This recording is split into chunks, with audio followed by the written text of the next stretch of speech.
Hannycast, a weekly LSU football film study with Charles Hanagriff and former LSU tight end Richard Dickson. Now to break down the Tiger tape, here's Charles and Richard. And we welcome you into the Hannycast. I'm Charles Hanagriff with former Tiger Richard Dickson as LSU wins this thing 17-10, snaps a 5-game losing streak on opening day, puts them up to a national number 3 ranking. And Richard was, I think, the most impressive performance on opening weekend, and there were a lot of good games. But also, I felt pretty good about LSU going this thing, but I thought this would be a really hard game for them to win. The other big question mark, of course, was the offensive line, and they more than held up. Now, not only did they get a run game going, the game plan was spot on to get the ball out of Garrett Nussmeier's hands in a hurry and avoid any type of pressure that he might have seen. Yeah, I mean, he averaged 2.2 seconds getting rid of the ball. A lot of misdirection, keeping the defense flowing one way and coming back the other. I thought it was a great game plan.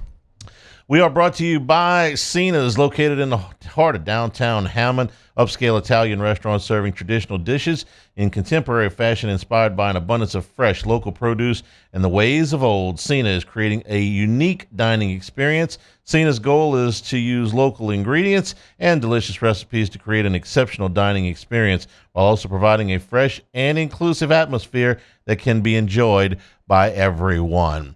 All right, let's start out with the first play of the game from scrimmage. This is a long run by Caden Durham that he did a lot on his own, but you're going to show how LSU had an opportunity to maybe make this an even bigger play than it was. Yeah, this is why you go back and watch the film, because watching this live, I was frustrated, looking like they were running into numbers, and Caden Durham just makes a play as he did last year, and did it all on his own. But when you go back and look, I mean, we were one block away again from him going 30 yards either direction. I mean, it's so close.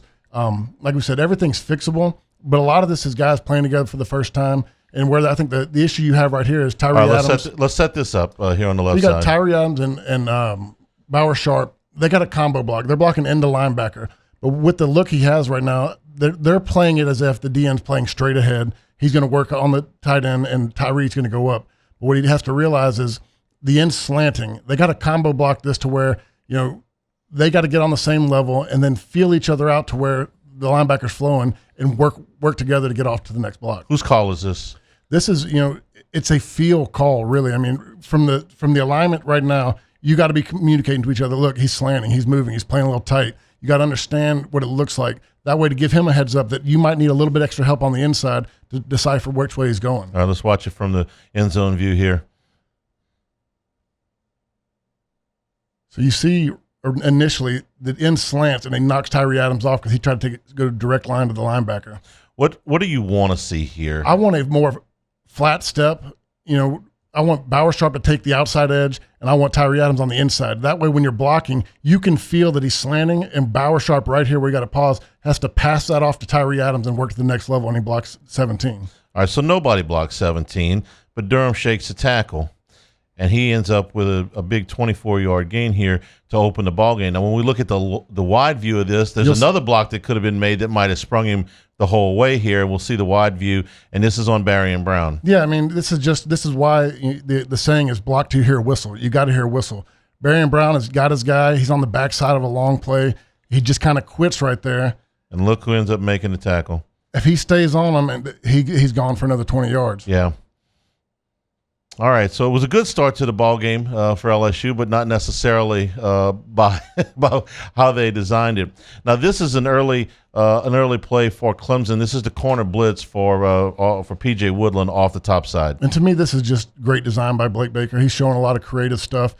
Typically, when you see a corner blitz, is the DN's going to be crashing on the inside to create a short angle. Well, they don't do this here. The DN stays wide, which completely fools the running back. The running back looking to the corner for a blitz. Once he sees the DN go wide, he looks to the linebacker safety, and you'll notice he runs right past the corner and gets out onto his route. Let's watch the play here from the sideline view first, and you see Woodland close on Klubnik here very, very quickly for the sack. Let's go back and take a look at it from the end zone view, and you can show us what you were talking about here. All right, let's stop the play here. Typically, when you get a corner blitz, you're going to have your DN crash on the inside of the tackle to shorten that angle, make it a shorter field for him to get there. And that's where, I'd have been fooled as a blocker too. What he does is he stays wide. And when he stays wide, the tackle deep kicks back. The running back automatically assumes the blitz isn't coming from the outside because the DN stayed wide. He checks over here, doesn't see the corner coming, looks to the safety. He's not coming. He gets out on his route. I mean, they're completely fooled right here. All right, we'll see it from here. Watch, pause right there. So when he went wide, his eyes immediately, in a click before that, he was looking for a corner blitz. Hang on, I'll show it to you. Say when. No. Okay. His initial eyes are going out here because that's where he's going to look for the blitz. That's his first key. But when the DN stays wide, he brings his eyes right here to the safety. Then once he sees the safety settled, he gets out and releases on his block or releases on his route, and no one sees Woodland coming across the middle. Here he comes. And when we see the wide view from the ultra wide view from the back end zone, Rich, there's nobody open for Clyde. No. Not that Klubnik had very much time. But there's no room for him. No, I mean we're playing a lot of man coverage. Guys are sticking with their guys. All right, when he's got to move here. Who's maybe one on the outside, but good luck trying to make that throw at that distance. He can't. Then when as you watch this film, the pressure negates some bad coverage. I mean, you can get away with things when the quarterback's under pressure. And he goes down there for the sack by Woodland. We're brought to you by the Capital Area USSSA in the Baton Rouge area USSSA baseball affiliate, hosting events for all levels and skills. USSSA hosts league play and rec all-star divisions, along with AA, AAA, and major level state and national events. They've got exciting events lined up for this fall and into next spring.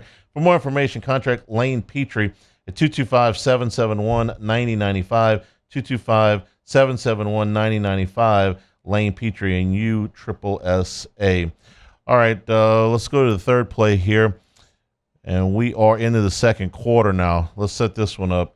We're running a trips to the right with the tight end on the left. We're going to motion Xavier Thomas into the backfield, which, man, the more I watch him run, he's a natural runner. I mean, he could easily be one of our top two backs. This is one of the more creative concepts, I thought. Let's watch the play from the sideline view first.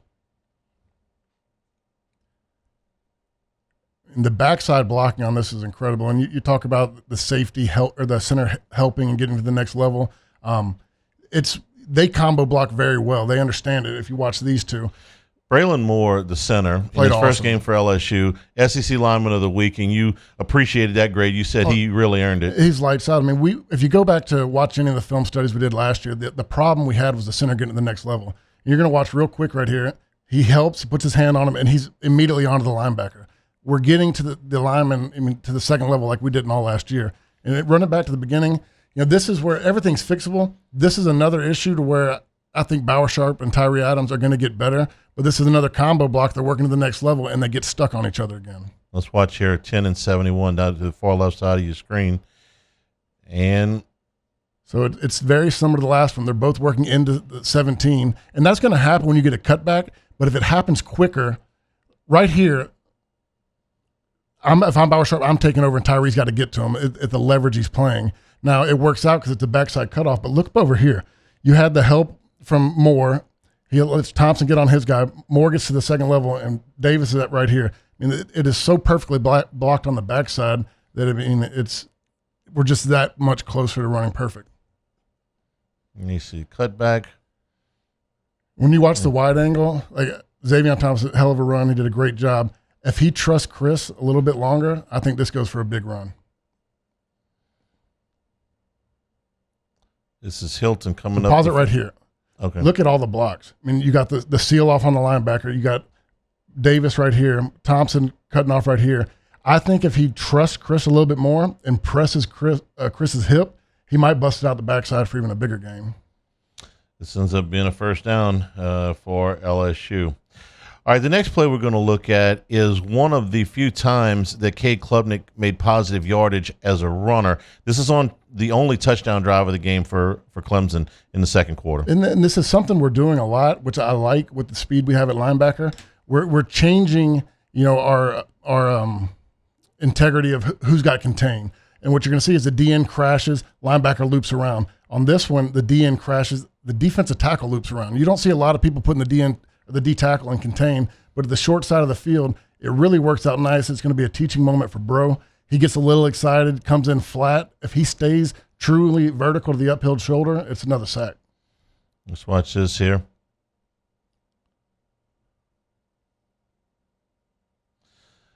This is pretty much all Klubnik for this 7 yards. Yeah. I mean, they've got him. It's man coverage. He escapes, and you're going to see it really well from the deep view. Now, so who? So right now, what you're going to have Peyton is going to crash. Weeks is replacing to be the contain. Okay. Pyburn's going to crash, and Bro's going to loop to be contained right here, which is crazy to have that athletic of a defensive tackle. But what he's got to do is once he loops, he's got to stay vertical. He gets a little happy, he gets a little excited, and goes in for the sack.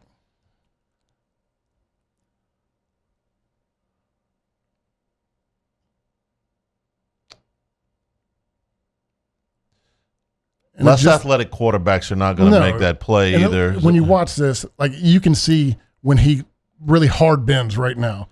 If he stays vertical, Weeks gets a sack on the backside because he's got nowhere to go. And Weeks was responsible for contain on the other side. Yeah. He flattened a little better there. Yeah. That was the only little things like that they're going to learn. Like you said, just about any other quarterback doesn't have the athleticism to get out of that, but he's got to understand who he's going against and keep his angles right.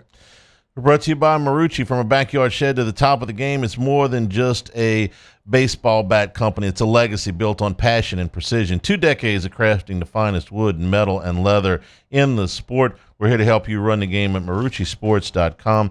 Don't forget the Hitter's House, 5801 Segan Lane in Baton Rouge, and on Airline Drive in Metairie. Members have access 24/7 to the members-only cages, bullpen cage reservation opportunities, and a 15% discount at the retail store.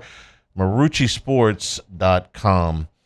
The next play we're going to look at is a sack. This is Cade Klubnik, sacked by Harold Perkins. Originally, they called this an incomplete pass, but they went back and looked at it, and it was a sack. And this is it's put Clemson in a little bit of a bind. Yeah, it's very similar to the play before, except where our loopers are Weeks and Perkins. We put speed guys on the outside that aren't going to allow Klubnik to get around.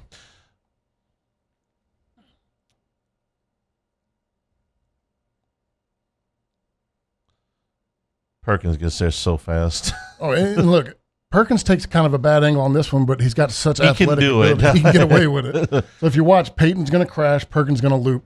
You're going to have Butler crash, Weeks is going to loop.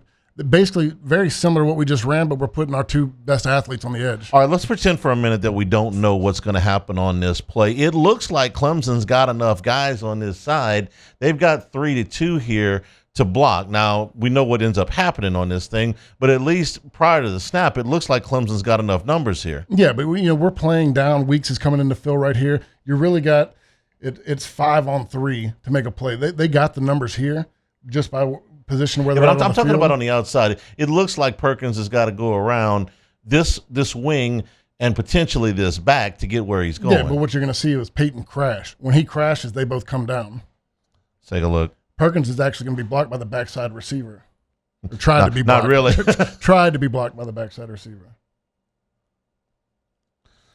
Here's a wide angle. So if you watch right here, when he crashes, it makes these guys come down. That's when Perkins loops. There's supposed to be a kick-out block, but he's too athletic to get blocked that way. Okay, future teams that are looking at this play are going, we can't expect a backside receiver to come here and get this kick-out block on 7. Now, future teams, this wing's going to stay right there. Yeah, okay. Let's take a look here again. Watch Perkins' angle. When he tries to bend right here, he'd like to take a more vertical angle, but when you're that freakishly gifted, you can get away with it. He gets a hit there, and Klubnik's knee was ruled down before he was able to get the ball off for the sack. Next play we're looking at is this is Garrett Nussmeier for a 10-yard gain. I audibly heard a roar in Baton Rouge when this play was. People were so happy to watch it. So let's watch it from the side view first. And this was his longest run. And 3 of his 4 runs were for first down. The other 2 were quarterback sneaks, which we also liked. This might be the longest run of his career. And, man, he gets a little bit excited and gets sniped. Diving for the first down. This was a second down play. It was a second down and 10, so he didn't have to dive for. No, he had that long run against, who was it? Was it Vanderbilt or Oklahoma late in the year last year. He had that long run where he got spun around and but this is one of them. All right, set up what he's looking at here. So this is actually really confusing to me because you're typically going to run, a zone read off the end, and to me it almost looks like where they run it off this tackle right here to see they're going to double team to here. He's going to run it off the tackle, and the end kind of gets kicked out.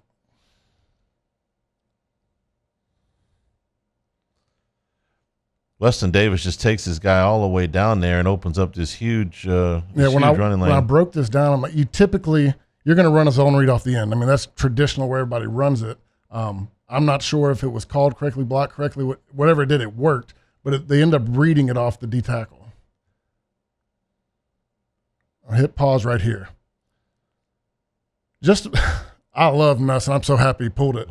We've had quarterbacks in the day that this is 100 yards to the house. There's not somebody in sight. The guy that played before him would have scored and probably gone halfway to Atlanta. But okay, Nuss is not as fast as Jaden Daniels. We understand that. And even if this is one that I'd be a teaching moment to Tre'Davious Green.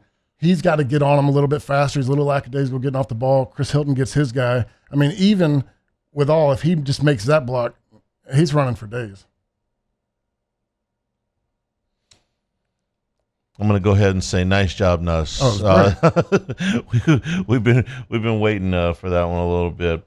All right, the next play we're going to look at. This is the reverse pass. This is Xavier Thomas to Aaron Anderson for 16 yards.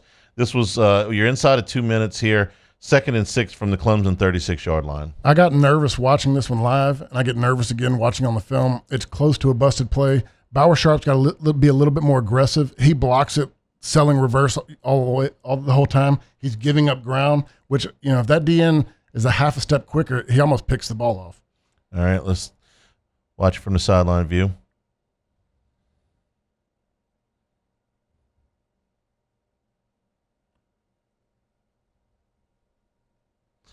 This is a wide receiver throwing on the run. I know he was open. There was a two-way option. I'm not sure. If this was an option route, because you're going to see it better from the wide view. Aaron Anderson kind of fakes the bubble. He sits there. Chris Hilton's wide open down the seam. I don't know if it was ever intended to throw a deep ball on it. Go back to the wide view where you can see the next one. Okay. Yeah. Here. So if you watch them, they're going to run like it's a bubble. They're faking the bubble, and he just kind of sits and sits and sits. And I don't know if that was the design of the play to stay with the corner and make him either take the run and dump it off. But Chris Hilton, I don't know if he gets the foot in the ground and can throw it. Nobody's covering him down. I don't know what kind of arm Xavier Thomas has got. That's not an easy throw for a wide receiver to make. It's not at all. But when you watch the design, it almost looks that way. Let's take a look.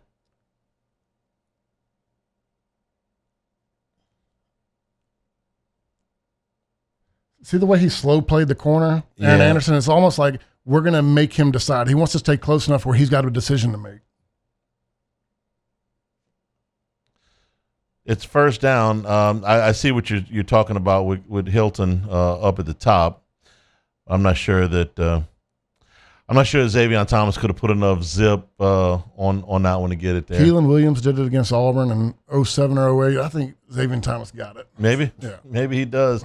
Bayou Apparel, helping local businesses communicate their message since 2009. If you're looking for anything LSU, go to the website at everythinglsu.com. Made by locals and shipped from Baton Rouge. They do logos, event T-shirts, and promotional items for your business. Whether you've got a new brand or an established one, let Bayou Apparel design experts help you. And if you're looking for apparel, go to everythinglsu.com. All right, this next play we're going to look at is later on this drive. This is this is into the third quarter now. This is a 3rd down and 5 at the Clemson 21, and this is a pass from Nussmeier to Kyle Parker. This is just freakish arm talent with Nussmeier. Watch Weston Davis. This is something you see a lot on pass. He chops a guy's arm, and usually when you're getting bull rushed and the guy's being really strong with his arms and controlling you, you can use his momentum against you. It works out in this stance. Usually you'd see it in a run play. But when you watch him, you let it go a little bit. He's using this guy's momentum against him. And, it's smart that Nussmeier recognizes that and rolls out. But okay. this throw. Go ahead. This throw, if you look where he's at, He's sliding to the right. When the ball is released, he's just cocked back, both feet are in the air, and he fits it in between the safety and the corner while leading Kyle Parker into the end zone. I'm going to ask the question. He is rolling to his right, and he is throwing back across his body over the middle. Everyone's Isn't this a told big no-no? You don't do it unless you got an arm like that. I mean, the zip to throw it from the air, get it back across the middle. I mean, 9 times out of 10, you're told never to do that, but there's guys with elite arm talent that can get away with it. What's his first read here? What is he trying to do? The run and whip routes right here. I mean, the play and the design of the play gets wrecked by him having to roll out. But if you go back, I mean, Trey'Dez Green's going to be open. He's got an option route. He's going to whip it on the inside, come out. You're getting the same thing from Nick Anderson right here. He's going to sell it in and whip it back out. You know, the go-to right there is Trey'Dez Green. That's where he's trying to go, but because of the pressure and him pushing it down, it starts over the middle and he breaks back they're out both, away they're both from whipping out. Okay. So, you know, if he's sitting in a clean pocket, he's got 2 options to go to Green or Nick Anderson.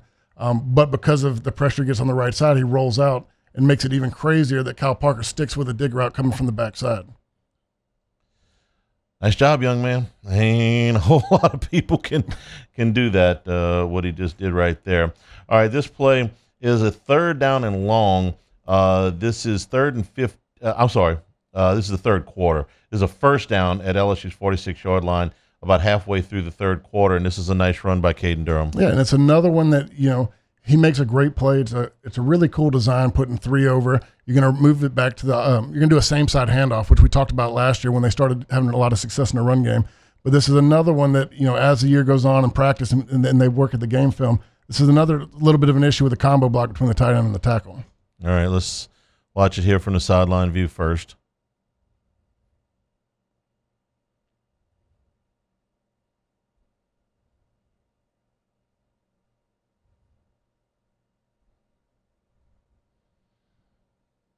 Durham speed to the outside.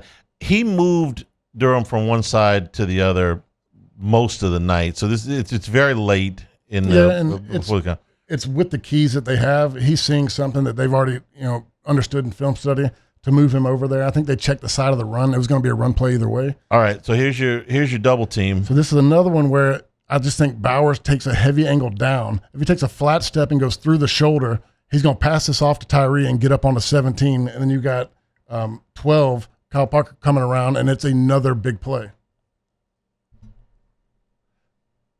So if Kyle Parker's sitting there on 10 and he's one-on-one with 5, you know. Let's watch it from the wide view. We'll get a better look at this.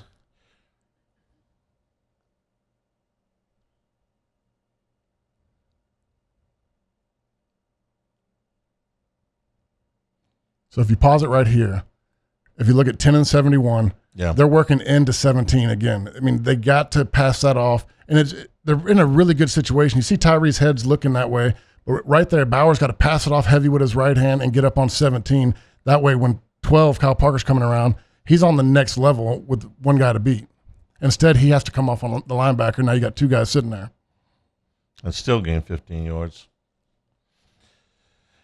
How many plays did we do this last year where you're 1 block away? We were doing that with losses. Now we're doing it, you know, nitpicking a 15-yard game. 15 yards. Okay, we're brought to you by Town Square Pizza for pickup or delivery, and catering is available. Delicious, personalized pizza with unmatched speed on North Boulevard in downtown Baton Rouge. Coming in for the game this weekend or any weekend, pick up Town Square Pizza Monday through Saturday from 11 until 8 for you out-of-towners. And Sunday, September the 28th, they will celebrate National Drink Beer Day. Didn't know that was a thing. Happy that's a thing. Put that on They the got calendar. some craft brews down at Town Square Pizza on North Boulevard in downtown Baton Rouge. Facing what else? Town Square. This is the interception by Mansour Delane. Klebnik was intercepted only the one time on the night. This is about midway through the 3rd quarter, and it's Patrick Payton's pressure here that forces him to get rid of the football. And you can let this one run until we get to the wide view. It's a little bit easier to explain, but pressure solves a lot of problems in coverage. And when you're getting guys that are getting in his face, I don't think that was our best coverage of the night. I think there was a little bit of miscommunication between Zero and Perkins. There was a pass off. One of them didn't pick it up. But when you have guys getting after the quarterback, he doesn't have time to read it. The errant throw is over the top, and you see Delane, who was got the game ball here. All right, let's set up what we're talking about So, here. it looks like they're going to match right here. You can let it roll through when they're going to have a guy in motion, I believe. No, so right here you got man. They're going to swap off on the crosser. He's checking the crosser. They're going to look for crossers, but when the crosser comes across and the third guy loops out, nobody really picks him up. Right there, they both stayed on the crosser for that split second, which made him open. And normally that concerns you, but when you're getting pressure like that, he doesn't have time to really read it. Right there, it doesn't look good. Both of them paused for the crosser. Somebody, I'm not sure what their read is or what their keys are, but there was a mistake on this play that is negated because you're getting pressure from the line. There's the errant throw. There's the interception. LSU set up in good field position there. All right, we're going to move forward to the fourth quarter. This is the touchdown pass from Garrett Nussmeier to Trey'Dez Green, and even on the TV copy, love this design. I just love the design of it. What you're saying is there's a two-way option. He has options on this play. You're either going to protect this with numbers so you don't have three blockers on one, or you're leaving them one-on-one. They're making the defense, decide where the ball's going. You get Trey'Dez Green against anybody one-on-one, much less somebody that's half a foot shorter than he is. And the way you take it away, you slide that, you bring a guy in, but now you got four guys on three. I mean, it's really making the defense decide which one they're going to go after. Here's the end zone view from the close-up. We'll watch the wide cut. All right. What might Clemson have done differently that would have caused Nussmeier to change? You're going to start sliding these guys over here. Number 5 is going to come play in the box. 17 is going to go outside, and you're going to have help on this side. But then that puts you on 4 versus 3 right there. So he's going to make you declare either you're going to give up the pop pass to 8 or you're going to leave the receiver one-on-one. They could have slid that. But, I mean, either way, I don't – you're damned if you do, damned if you don't. And, when you got a guy like 14 – That's kind of the whole idea, right? Is you pick your poison on this stuff. We're brought to you by Dependable Storage with 8 locations across Louisiana and 1 in Gulfport, Mississippi. They'll match any competitor's pricing at Dependable Storage and offer convenient online rentals and payments, plus free use of the moving truck for new rental move-ins, clean, secure, and conveniently located facilities. Check out the website at dependablestorage.com for locations, pricing, and rentals. Like Skip Bertman always says, at Dependable Storage, we want your stuff.